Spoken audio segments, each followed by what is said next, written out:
8वां अध्याय ब्रह्मा जी की उत्पत्ति। श्री मैत्रेय जी ने कहा, विदुर जी, आप भगवत भक्तों में प्रधान लोकपाल यमराज ही हैं। आपके पूर्व वंश में जन्म लेने के कारण वो वंश साधु पुरुषों के लिए भी सेव्य हो गया है। धन्य है, आप निरंतर पद पद पर श्री हरि की कीर्तिमयी माला को नित्य नूतन बना रहे हैं। अब मैं शुद्र विषय सुख की कामना से महान दुख को मोल लेने वाले पुरुषों की दुख निवृत्ति के लिए श्रीमद् भागवत पुराण प्रारंभ करता हूँ, जिसे स्वयं श्री संकर्षण भगवान ने सनकादि ऋषियों को सुनाया था। अखंड ज्ञान संपन्न आदिदेव भगवान संकर्षण पाताल लोक में विराजमान थे। संत कुमार आदि ऋषियों ने उनसे परम पुरुषोत्तम ब्रह्मा का तत्व ज्ञान जानने के लिए उनसे प्रश्न किया। उस समय शेष जी अपने आश्रय स्वरूप उन परमात्मा की मानसिक पूजा कर रहे थे, जिनका वेद वासुदेव के नाम से निरूपण करते हैं। उनके कमल कोश सरीखे नेत्र बंद थे। प्रश्न करने पर संत कुमार आदि ज्ञानी जनों के आनंद के लिए उन्होंने अधखुले नेत्रों से देखा। संत कुमार आदि ऋषियों ने मंदाकिनी के जल से भीगे अपने जटा समूह से उनके चरणों की चौकी के रूप में स्थित कमल का स्पर्श किया, जिसकी नाग राजकुमारियां अभिलाषित वर की प्राप्ति के लिए प्रेम पूर्वक अनेकों उपहार सामग्रियों से पूजा करती हैं। संत कुमार आदि उनकी लीला के मर्मज्ञ हैं। उन्होंने बार बार प्रेम गदगद वाणी से उनकी लीला का गान किया। उस समय शेष भगवान के उठे हुए शस्त्रों फण किरीटों की सहस्त्र सहस्त्र श्रेष्ठ मणियों की छिटकती हुई रश्मियों से जगमगा रहे थे। भगवान शंकरशरण ने निरुत्तरायण संत कुमार जी को ये भागवत सुनाया था, ऐसा प्रसिद्ध है। संत कुमार जी ने फिर उसे परम प्रतशील संख्यायान मुनि को उनके प्रश्न करने पर सुनाया। परमहंसों में प्रधान श्री सांख्यायन जी को जब भगवान की विभूतियों का वर्णन करने की इच्छा हुई, तब उन्होंने उसे अपने अनुगण शिष्य हमारे गुरु श्री पराशर जी को और बृहस्पति जी को सुनाया। इसके पश्चात परम दयालु पराशर जी पुलुत्स मुनि के कहने से वो आदि पुराण मुझसे कहा, वत्स, श्रद्धालु और सदा अनुगत देखकर अब वही पुराण मैं तुम्हें सुनाता हूँ। सृष्टि के पूर्व यह संपूर्ण विश्व जल में डूबा हुआ था। उस समय एकमात्र श्री नारायण देव शेष सैया पर पड़े हुए थे। वे अपनी ज्ञान शक्ति को अक्षुण्ण रखते हुए ही योग निद्रा का आश्रय ले अपने नेत्र मूंदे हुए थे। सृष्टि कर्म से अवकाश लेकर आत्मानंद में मग्न थे। उनमें किसी भी क्रिया का उन्मेष नहीं था। जिस प्रकार अग्नि अपनी दाहिका आदि शक्तियों को छिपाए हुए काष्ठ में व्याप्त रहता है, उसी प्रकार श्री भगवान ने संपूर्ण प्राणियों के सूक्ष्म शरीरों को अपने शरीर में लीन करके अपने आधारभूत उस जल शैया में शयन किया।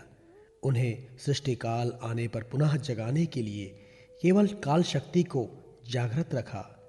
इस प्रकार अपनी स्वरूपभूता चिशक्ति के साथ एक सहस्त्र चतुर्युग पर्यंत जल में शयन करके अनंतर जब उन्होंने द्वार नियुक्त उनकी काल शक्ति ने उन्हें जीवों के कर्मों की प्रवृत्ति के लिए प्रेरित किया, तब उन्होंने अपने शरीर में लीन हुए अनंत लोक देखे। जिस समय भगवान की दृष्टि आने में निहित लिंग शरीर आदि सूक्ष्म तत्व पर पड़ी, तब वो कालाश्रित रजोगुण क्षुभित होकर सृष्टि रचना निमित्त उनके नाभि देश से बाहर निकला।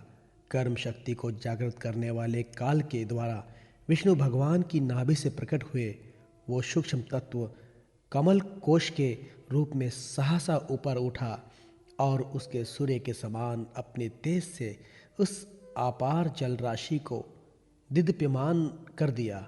संपूर्ण गुणों को प्रकाशित करने वाले उस सर्वलोकमय कमल में विष्णु भगवान ही अंतर्यामी रूप में प्रविष्ट हो गए। तब उसमें से बिना पढ़ाए ही स्वयं संपूर्ण वेदों को जानने वाले साक्षात वेद मूर्ति श्री ब्रह्मा जी प्रकट हुए, जिन्हें लोग स्वयंभू कहते हैं। उस कमल की कर्णिका में बैठे हुए ब्रह्मा जी को जब कोई लोक दिखाई नहीं दिया, तब वे आंखें फड़फड़ाकर आकाश में चारों ओर गर्दन घुमाकर देखने लगे।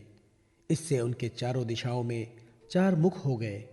उस समय प्रलयकालीन पवन के थपेड़ों से उछलती हुई जल की तरंग मालाओं के कारण उस जलराशि से ऊपर उठे हुए कमल पर विराजमान आदिदेव ब्रह्मा जी को अपना तथा उस लोक तत्व रूप कमल का कुछ भी रहस्य ना जान पड़ा। वे सोचने लगे, इस कमल की कर्णिका पर बैठा हुआ मैं कौन हूँ?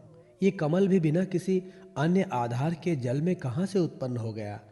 इसके नीचे अवश्य कोई ऐसी वस्तु होनी चाहिए जिसके आधार पर यह स्थित है।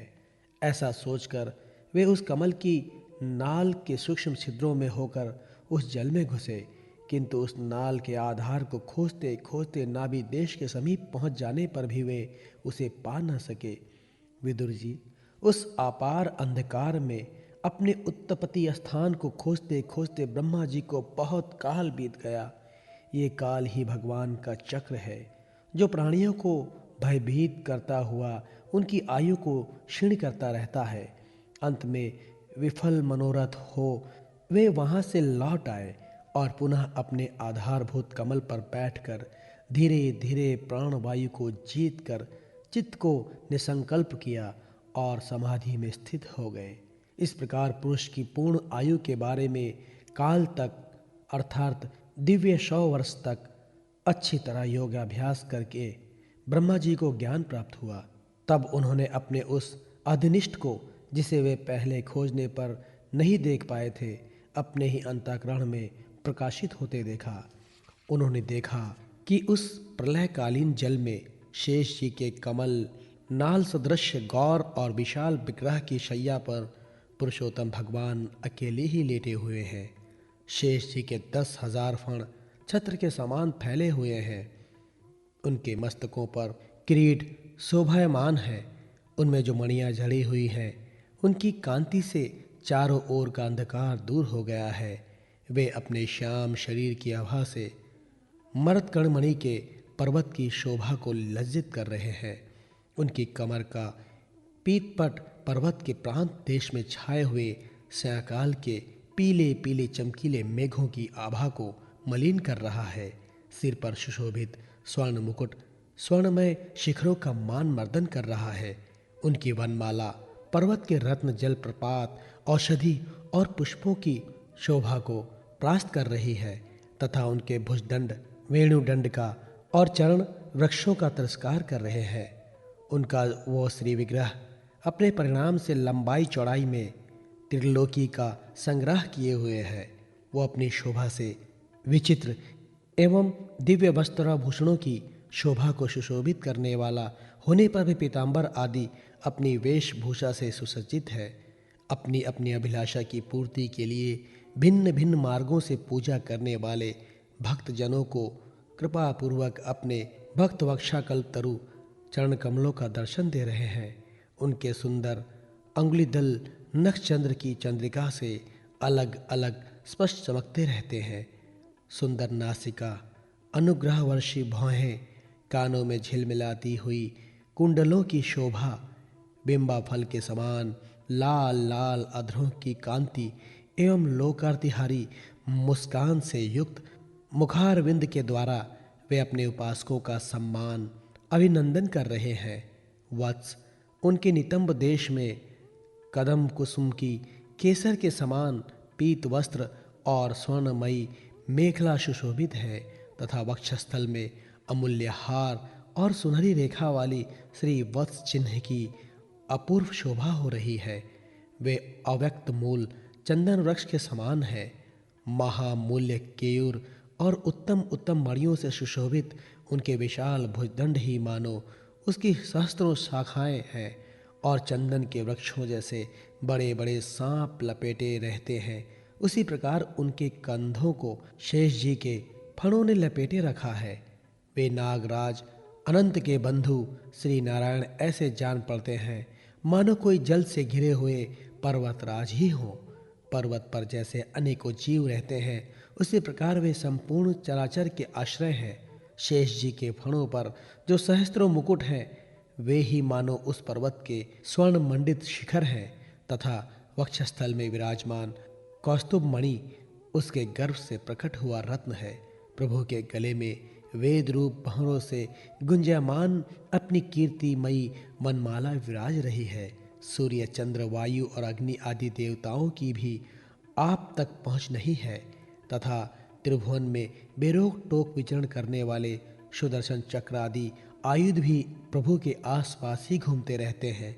उनके लिए भी आप अत्यंत दुर्लभ हैं तथा विश्व रचना की इच्छा वाले लोक विधाता ब्रह्मा जी ने भगवान के नाभि सरोवर से प्रकट हुआ वो कमल, जल, आकाश, वायु और अपना शरीर, केवल ये 5 ही पदार्थ देखे। इनके सिवा और कुछ उन्हें दिखाई न दिया।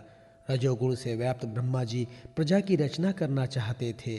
जब उन्होंने सृष्टि काल रूप केवल ये 5 ही पदार्थ देखे, तब लोक रचना के लिए उत्सुक होने के कारण वे अचिंत्य गति श्री हरि में चित्त लगाकर परम पूजनीय प्रभु की स्तुति करने लगे।